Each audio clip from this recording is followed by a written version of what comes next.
मैं doctor Poonam Mishra DAV PG college Dehradun Uttarakhand के teacher education department में एसोसिएट प्रोफेसर के पद पर कार्यरत हूँ। मैं आज आपको हिंदी पद्य शिक्षण के बारे में बताऊंगी।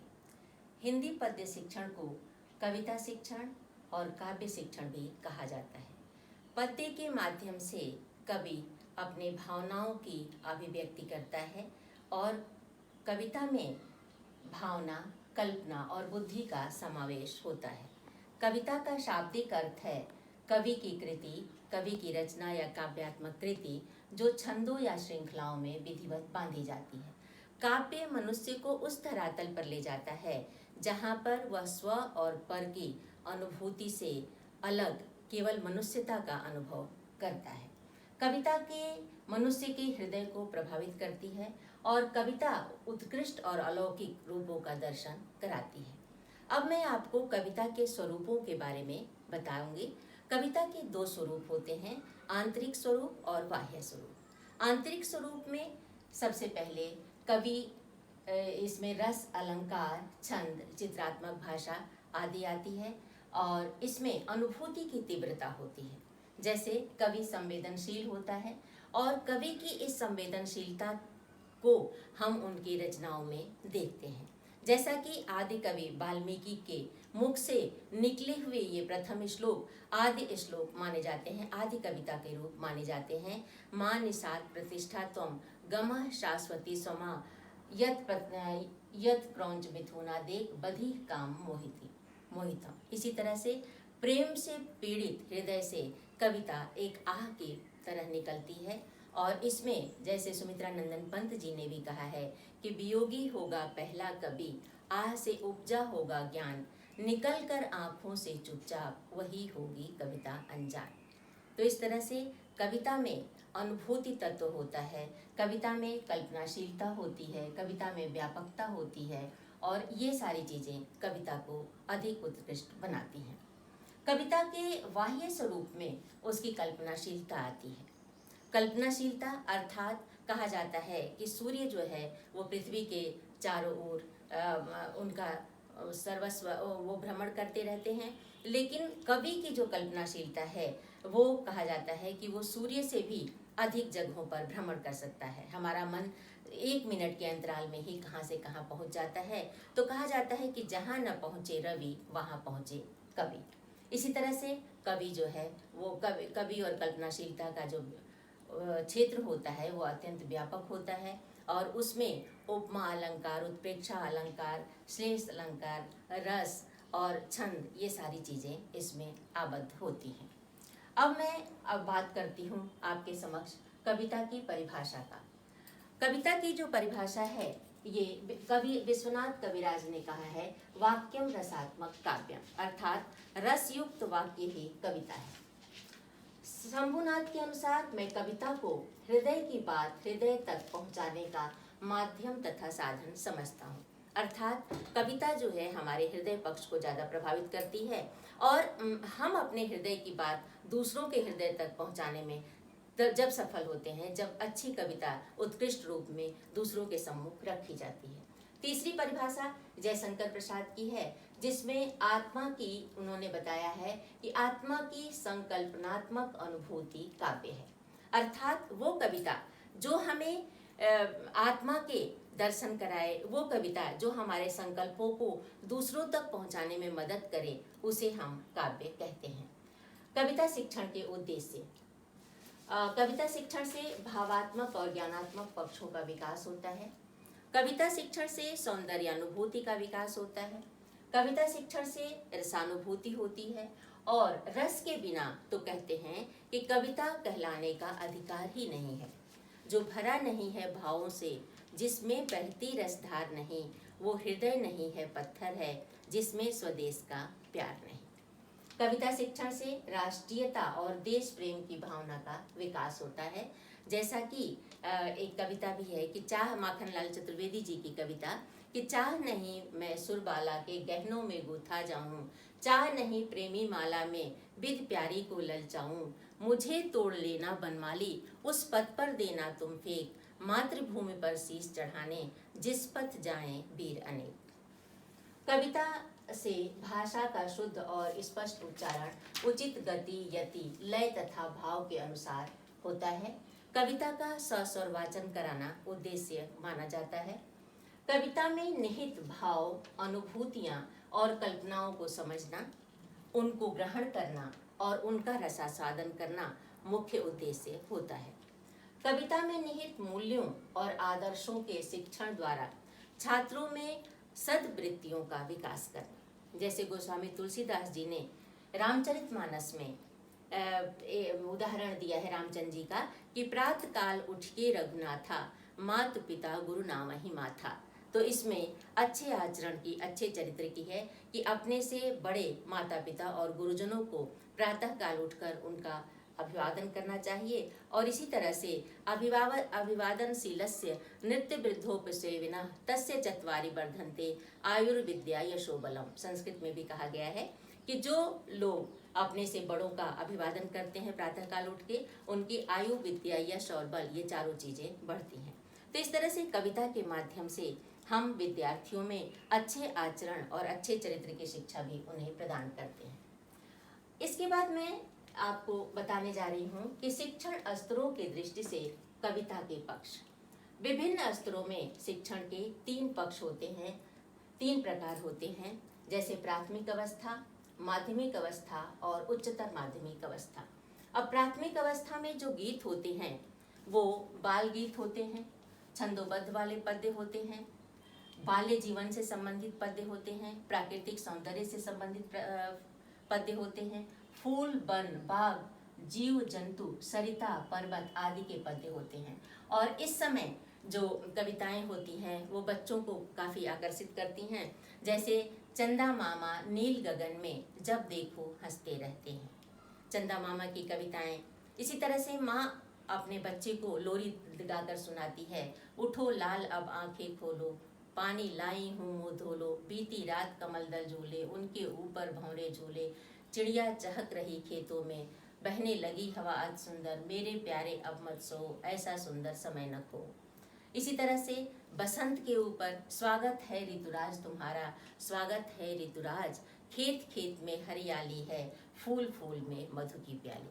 इसी तरह से जैसे काले बादल आए झूम के, मोर नाचा जंगल में। तो इस तरह से छोटे छोटे बादलों के ऊपर, पशुओं के ऊपर, पक्षियों के ऊपर जो कविताएं होती हैं वो कविता के जो विषय होते हैं वो अनुभव सिद्ध होते हैं। और छोटी छोटी कविताओं, बाल्य जीवन के ऊपर ये कविताएं बताई जाती हैं। अब मैं बात करती हूँ माध्यमिक अवस्था की, जो 6 से लेके 10th तक की अवस्था होती है। और इसमें वर्णन प्रधान साहित्य के बारे में बताया जाता है। इसमें भाव और विचार प्रधान कविताएं बताई जाती हैं, उत्साह की कविताएं बताई जाती हैं, साहस की कविताएं बताई जाती हैं, करुणा की कविताएं, राष्ट्र प्रेम और त्याग की कविताएं बताई जाती हैं। जैसे वीर तुम बढ़े चलो, धीर तुम बढ़े चलो, सामने पहाड़ हो, सिंह की दहाड़ हो, तुम निडर डरो नहीं, तुम निडर डटो नहीं, वीर तुम बढ़े चलो, धीर तुम बढ़े चलो, हाथ में ध्वजा रहे, बाल दल सजा रहे, ध्वज कभी रुके नहीं, ध्वज कभी झुके नहीं, वीर तुम बढ़े चलो, धीर तुम बढ़े चलो। तो ये कविताएं बच्चों में राष्ट्र प्रेम की भावना, बलिदान की भावना को जागृत करती हैं। इसी तरह से थाल सजाकर किसे पूजने चले प्रात ही मतवाले, कहाँ चले तुम राम नाम का पीताम्बर तन पर डाले, इधर न काशी गंगा सागर, इधर न गंगा सागर। तो ये इन चीज़ों में कवि ने जो है वो राष्ट्र प्रेम की भावना को उजागर करने का प्रयास किया है। इस अवस्था में बच्चों के प्रति त्याग की भावना, नीति के दोहे भी बताए जाते हैं। जैसे कि सुख में सुमिरन सब करे, दुख में करे न कोई, जो सुख में सुमिरन करे दुख काहे को होए। और इसी तरह से राष्ट्र प्रेम की कविता ही कि उठो धरा के अमर सपूतो, पुनः नया निर्माण करो, जन जन के जीवन में फिर से नौ स्फूर्ति नौ प्राण भरो।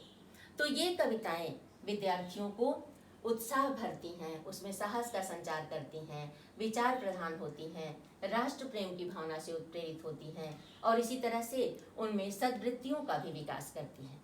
जैसे कि हमें ईश्वर को हमेशा याद करना चाहिए, या काल करे सो आज कर, आज करे सो अब, पल में परलय होएगी बहुरी करोगे कब। तो हमें अपने सभी कार्यों को समय पर पूरा करने की शिक्षा भी हमें इसके द्वारा प्राप्त होती है। इसी तरह से अब बात करते हैं उच्चतर माध्यमिक अवस्था की, जिसमें भावात्मक एवं साहित्यिक और सौंदर्य प्रधान कविताएं बताई जाती हैं।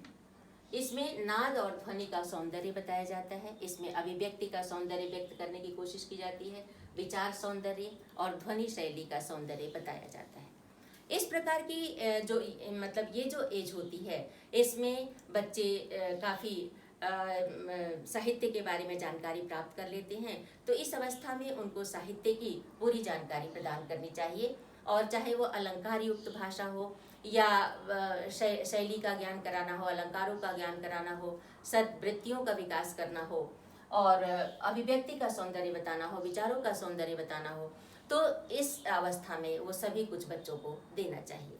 जैसे मैथिली शरण गुप्त जी की ये कविता कि चारु चंद्र की चंचल किरणें खेल रही हैं जल थल में, स्वच्छ चांदनी बिछी हुई है अवनी और अंबर तल में, पुलक प्रकट करती है धरती हरित तृणों की नोकों से, मानो झीम रहे हैं तरुभी मंद पवन के झोंकों से।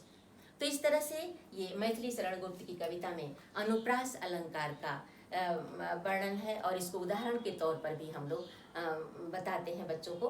तो इसी तरह से अगर विचार सौंदर्य की बात हो तो रहीमन पानी राखिए बिन पानी सब सून, पानी गए न उबरे मोती मानुष चून। तो इसमें भी पानी को सम्मान, मनुष्य के लिए सम्मान की सम्मान से जोड़ा गया है, आत्मसम्मान से जोड़ा गया है। मोती के लिए पानी आवश्यक है और चूना के लिए भी पानी आवश्यक है। तो इन तीनों ही संदर्भों में हमें पानी की रक्षा करनी चाहिए। अगर मतलब मनुष्य का सम्मान चला जाता है तब उसके पास कुछ शेष नहीं रहता है। मोती अगर पानी में नहीं जाता तो उसकी चमक समाप्त हो जाती है, और चूने में अगर पानी न डाला जाए तो चूना जो है वो बेकार हो जाता है, प्रयोग करने के लायक नहीं रहता है। तो इस प्रकार से आचरण की बातें, अच्छी वृत्तियों की बातें, अच्छे चरित्र की बातें हम कविता शिक्षण के माध्यम से सिखाते हैं। इसी तरह से वह तोड़ती पत्थर इलाहाबाद के पथ पर, या बहुत अनेक सारी ऐसी कविताएं हैं जिसमें आपको नए नए तुकांत भाषाओं का प्रयोग मिलेगा, तुकांत शब्दों का प्रयोग मिलेगा, नई नई वृत्तियों का प्रयोग मिलेगा। नारी तुम केवल श्रद्धा हो विश्वास रजत नव पत्तल पे, तो जयशंकर प्रसाद ने कहा है कामायनी में। तो इसी तरह से ये बहुत सारी कविताएं, क्योंकि छायावाद प्रकृतिवादी कवि, जैसे पंत जी को प्रकृतिवादी कवि कहा जाता है और महादेवी वर्मा जी को छायावादी कवि कहा जाता है। तो ये मतलब क्योंकि उच्चतर माध्यमिक अवस्था में बच्चों को साहित्य की पूरी जानकारी देनी होती है। इसी तरह से हमारे राष्ट्र कवि दिनकर हैं, उन्होंने समाज की विषमताओं पर प्रहार करते हुए कहा है कि स्वानों को मिलता दूध वस्त्र भूखे बालक अकुलाते हैं, माँ की हड्डी से ठिठुर ठिठुर जाड़े की रात बिताते हैं, मालिक जब तेल फुहेलों पर पानी सा द्रव्य बहाते हैं, पापी महलों का अहंकार तब देता मुझको आमंत्रण। तो इसमें उन्होंने समाज की विषमताओं को दूर करने के लिए लोगों को जगाने का कार्य किया है। तो इस तरह से आपने देखा। और इसी तरह से जैसे अगर हम रसखान की बात करें, हम सूर की बात करें, तुलसी की बात करें, तो उनकी कविताओं में हमें नीति के दोहे पता चलते हैं, और यूनिवर्सल ट्रुथ जिसे हम कहते हैं, सार्वभौमिक सत्य, इन सत्यों की स्थापना इनकी कविताओं में की गई है। कि जैसे जो भी मतलब इनको कि जब आवे संतोष धन सब धन धोरी समान, और बहुत सारे ऐसे दोहे हैं कि जिसमें आपको यूनिवर्सल ट्रुथ की बात पता चलेगी। इसी तरह से रसखान जी की कि मानुष हो तो वही रसखान, बसो ब्रिज गोकुल गांव के ग्वारन, जो पशु हो तो कहा बस मेरो, बस चरो नित नंद की धेनु मझारन। तो विभिन्न जो भक्तिकालीन कवि भी थे, उन कवियों ने अनेक तरह से हमको अच्छे आचरण की, अच्छे मतलब क्योंकि हमें खड़ी बोली का प्रयोग तो इस समय ज़्यादा करना है, लेकिन ब्रज भाषा, अवधी भाषा और क्षेत्रीय भाषाओं को भी बच्चों को अवश्य बताना चाहिए। इसलिए इस अवस्था तक आते आते विभिन्न प्रकार के मतलब भाषाओं को भी इसमें समाहित करना चाहिए, और साथ ही साथ बच्चों को नाद और ध्वनि का सौंदर्य बताना है, उनको अभिव्यक्ति के सौंदर्य के बारे में जानकारी देनी है, उनको विचार सौंदर्य के बारे में बताना है, और ध्वनि शैली तथा कल्पना सौंदर्य के बारे में बताना है। अब मैं आपको कविता की कुछ विशेषताओं से अवगत कराऊंगी। और कविता की विशेषताओं में सबसे पहले अनुभूति प्रधानता होती है, अनुभूति की प्रधानता होती है। जब अनुभूति प्रबल हो जाती है उस समय कविता जो है, कविता का प्रागट्य होता है। जैसे मैंने पहले भी आपको बताया कि वियोगी होगा पहला कवि, आह से उपजा होगा ज्ञान, निकल कर आंखों से चुपचाप, वही होगी कविता अनजान। तो अनुभूति की प्रधानता होती है। जब अनुभूति अलग अधिक हो जाती है तो वो हृदय से उमड़कर कवि की लेखनी में आती है और भावों को रचनाबद्ध करती है। तो कविता की सबसे प्रमुख प्रधानता है कि उसमें अनुभूति की प्रधानता होती है, भावनाओं की प्रधानता होती है, हमारी फीलिंग्स जो है वो प्रभावी होती है। इसी तरह से सत्यम शिवम सुंदरम की प्रधानता होती है। सत्य को मतलब सत्य को देने का प्रयास किया जाता है, कल्याणकारी को देने का प्रयास किया जाता है। यद्यपि इसमें कल्पना का थोड़ा पुट रखा जाता है, लेकिन फिर भी वो सत्य जो है वो सत्य ही रहता है, क्योंकि कवि और इसके अलावा जो भाषा है वो भी प्रांजल होनी चाहिए, परिनिष्ठित होनी चाहिए, शुद्ध होनी चाहिए। लेकिन सबसे प्रमुख मतलब बात ये होनी चाहिए कि वो भाषा हमारे हृदय को छू सके। ठीक है, जैसे मैया मैं नहीं माखन खायो, या मतलब ये ब्रज भाषा में लिखी हुई ये बातें हैं, मैया दाऊ बहुत खिजायो, या मतलब कोई भी मेरे मन अनंत कहाँ सुख पायो। तो ये सारी चीज़ें, या रहमन की बात करिए वे नर मर चुके, या मतलब बहुत सारी जो कविताएं हैं उन कविताओं की भाषाओं को आप देखेंगे तो वो भाषाएं क्षेत्रीय भाषाओं से हैं, लेकिन उन्होंने जो यूनिवर्सल ट्रूथ दिया, उन्होंने जो सार्वभौमिक सत्य हमें दिया, वो उस युग से आज के युग में भी उतने ही समीचीन हैं, उतने ही उचित प्रतीत होते हैं जितने कि उस काल में लिखे गए थे। साधु ऐसा चाहिए जैसा शुभ स्वभाव, सार सार को गही रहे थोथा दे उड़ाए। तो या जैसे कबीर की कस्तूरी कुंडल बसे मृग ढूंढे बन माही, ऐसे घट में पीऊ हैं दुनिया देखे नाही। तो उस मतलब समाज की कुरीतियों पर प्रहार करते हुए इन लोगों ने, समाज के आडंबरों पर प्रहार करते हुए इन लोगों ने अपने तरीके से ईश्वर की प्राप्ति का प्रयास किया था। उसके अलावा अब बात आती है संगीतात्मकता की, कि कविता में संगीतात्मकता होती है। संगीत जो है वो काव्य की हृदय गति मानी जाती है।